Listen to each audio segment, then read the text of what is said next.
Hello வணக்கம். இது உங்கள் சிவி ஜோன். சொல்லணும் எப்படி இருக்கீங்க? இப்போ பார்த்தீங்கன்னா விஜய் சேதுபதி அவர்களுடைய எபிசோட் முடிஞ்சது. கண்டிப்பாக விஜய் பார்வதியோட ரசிகர்களுக்கு ஒரு பெரிய ஷாக்கிங்காக இருக்கும், செம்ம கடுப்பாக இருக்கும், கோவமாக இருக்கும். என்னால் அண்டர்ஸ்டாண்ட் பண்ண முடியுது. ஏன்னா எனக்கே ரொம்ப காண்டாகுது. சரி, அதெல்லாம் பார்க்கலாம். அதுக்கு முன்னாடி பார்க்குற எல்லாருமே நம்மளோட சேனலை சப்ஸ்கிரைப் பண்ணிட்டு பாருங்கள். இதை நான் டெய்லியும் சொன்னேன், நீங்களும் கொடுத்துட்டே இருந்தீங்க ஆதரவு. ரொம்ப நன்றி. நம்மளோட சேனல் 1,00,000 சப்ஸ்கிரைபர் வந்து தாண்டி இருக்குது. இதுக்கு நான் வந்துட்டு கண்டிப்பாக கடமைப்பட்டிருக்கேன்.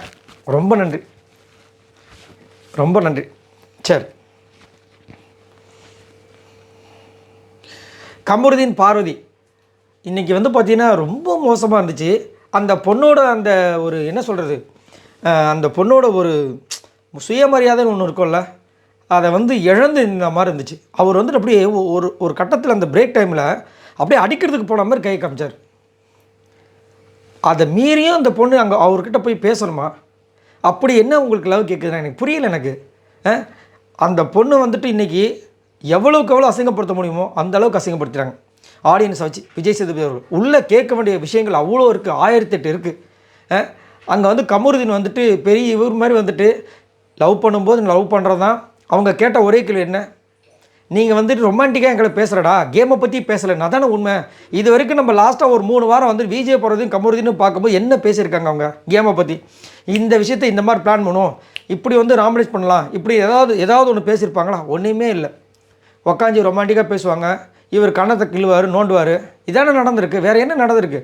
அதை எப்படா பண்ணலாம்? இப்போ உங்கள் வீட்லேயும் வந்து சொல்லிட்டாங்க, எங்கள் வீட்டில் வந்து சொல்லிட்டாங்க, அதுக்கு என்னடா சொல்யூஷன் நைட்டு கேட்டால் அங்கே வந்து சண்டை போட்டு போகிறாரு. அங்கேயும் சுத்தமாக மரியாதை கொடுக்காம போகிறாரு. இப்போ என்னடான்னா அவரோட பிளானை பாருங்கள், நல்லா தெளிவாக தெரியுது. சூப்பரான ஒரு கேம் விளாட்றாரு. அங்கே வந்து ஒரு கேள்வி கேட்குறாங்க, கேள்வி கேட்டவுடனே அங்கே இதுதான் சாக்குன்னு சொல்லிட்டு விஜய் போகிறது வந்து வச்சு செய்கிறாரு. நைட்டு என்னென்னலாம் பேசுகிறாங்க எல்லாத்தையும் அப்படியே வாந்தி எடுக்கிறாரு. அவங்க ரொம்ப வருத்தப்படுறாங்க. அதை வந்துட்டு விஜய் பார்வதியை வந்து நம்ம விஜய் சேதுபதி கலாய்க்கும் போது பார்த்துருப்பீங்க நீங்கள்.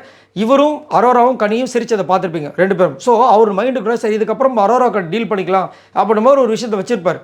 திடீர்னு பார்த்தீங்கன்னா அரோரா என்ன பண்ணுறாங்க, அங்கே வந்துட்டு கமருதி வந்துட்டு அவங்க ஆளுங்க வந்துட்டு போனதுக்கப்புறம் நடிக்கிற மாதிரி இருக்குது. திவ்யா கிட்ட கேட்ட சாரி வந்துட்டு ஜென்யூனாக எனக்கு தெரியல அப்படின்னு சொன்ன உடனே, சுபிக்ஷாவும் சொன்ன உடனே அடுத்தது என்ன பண்ணுறாரு, சார் நான் திரும்ப ஒரு வாட்டி பேசுகிறேன் அப்படின்றாரு. அப்போ என்ன பண்ணுறாரு அவர் நம்ம விஜய் சேதுபதி, அதை நீங்கள் உங்களுக்குள்ளேயே பேசிக்கங்கன்றாரு. அப்போ வந்து அங்கே தெளிவு பண்ணணும்னு சொல்லிட்டு பண்ணுறாரு.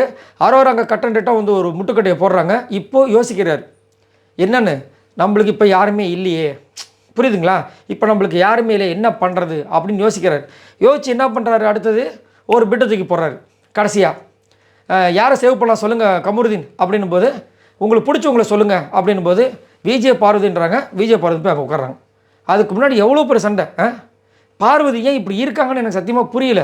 அந்த அளவுக்கு உங்களுக்கு என்ன லவ், உங்களுக்கு இல்லாத திறமையா? நீங்கள் ஏன் இந்த அளவுக்கு வந்துட்டு அவர்கிட்ட போகிறீங்க? அதாவது நம்மளுக்குன்னு ஒரு செல்ஃப் ரெஸ்பெக்ட் இருக்குல்ல. ஆமாம், காதலுக்கு கண் இல்லை, ஓகே. அந்த உண்மையான காதலாக இல்லையான்றது கேமில் எப்படி தெரியும்? அதை நீங்கள் வெளியே தானே பார்க்க முடியும். அவர் ஒரு வாட்டியும் உங்களை வந்து இவ்வளோ அசிங்கப்படுத்துகிறாரு.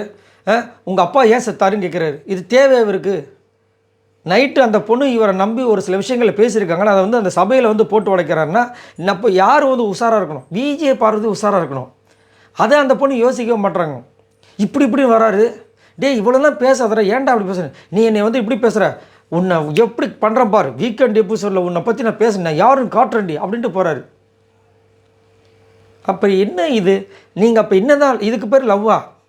உங்கள் தேவைக்கு வந்துட்டு இது படிக்கிறீங்க. அதே இது வந்து அங்கே வந்துட்டு இப்போ அரோராவோடதும் கிடைக்கல. நான் அடுத்த நிமிஷமே என்ன பண்ணுறாரு, அங்கே இன்னொரு டாஸ்க் வரும்போது அரோரா பற்றி பேசுகிறாரு, திவ்யா பற்றி பேசுகிறாரு.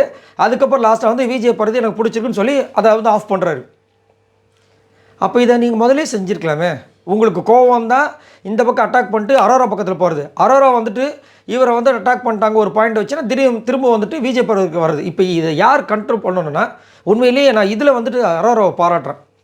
ஏன்னா அரோரா ஒரு ஃபுல் ஸ்டாப் வச்சிட்டாங்க. இப்போ அரோரா மட்டும் அந்த பாயிண்ட்டு சொல்லலைன்னா அரோரா கடை சேர்ந்து நம்ம விஜய் பார்வதி காலி பண்ணுறதுக்கு பிளான் போட்டிருப்பார். அங்கே ஃபுல் ஸ்டாப் வச்ச உடனே என்ன பண்ணுறாரு, அடுத்தது ஒரு பாயிண்ட்டை போடலான்னு சொல்லிட்டு லாஸ்ட்டில் வந்து எனக்கு வந்து இந்த பொண்ணை பிடிச்சிருக்கு அப்படின்னு சொன்ன உடனே அந்த பொண்ணு அதுக்கு மேலே போய் உக்காந்துக்கிட்டாங்க. அதாவது அதான் நான் ஆல்ரெடி சொன்னது தான், காதலுக்கு கண் இல்லைன்னு. காதலுக்கு எதுவுமே இல்லை. இங்கே இது பார்க்கும்போது கொஞ்சமாக யோசிக்கணும். அவர் வந்து என்ன பண்ணார், ஒரு வாட்டியும் என்ன நடக்குது, அங்கே நீங்கள் அவமானப்படுறீங்க, அசிங்கப்படுறீங்க. உங்களோட சுயமரியாதை இழக்கிறீங்க ஏன் அப்படின்றது எனக்கு புரியல. சரி, நீங்கள் உங்களோட கருத்துக்களை சொல்லுங்கள். ஒருத்தங்க வந்துட்டு லவ் பண்ணுற இந்த மாதிரி நான் பார்க்கவே இல்லை. அதே மாதிரி இவரும் பார்த்தீங்கன்னா காலையில் ஃபுல்லாக வந்துட்டு என்ன சொன்னார் அமித் கிட்ட, அவங்க தான் பண்ணுறாங்க இவங்க தான் பண்ணுறாங்க அவ்வளோ விஷயங்கள் பண்ணிவிட்டு கடைசியில் வந்து ஒரு போட்டார் பார்த்தீங்களா பாயிண்ட்டு. உங்களுக்கு பிடிச்சவங்க ஒருத்தவங்க சொல்லுங்கள் இந்த 10 பேரில் இன்னொன்று விஜய் பார்வதின்னு சான்சல் அரோரா தான் சொல்லியிருப்பார். அரோரா அகைன்ஸ்ட் நான் பாயிண்ட் வச்சிட்டாங்க. இப்போ போய் சொல்ல முடியாதுல்ல. வினோத்தை சொல்லியிருக்கலாம், ஏன் வினோத்தை சொல்ல? அதான் யோசிச்சு பாருங்கள். சரி, இதை பற்றி உங்களோட கருத்துக்களை சொல்லுங்கள். ஆனால் இது விஜய் பிறகு ரொம்ப தேவையான விஷயங்கள் பாய் நண்பர்களே.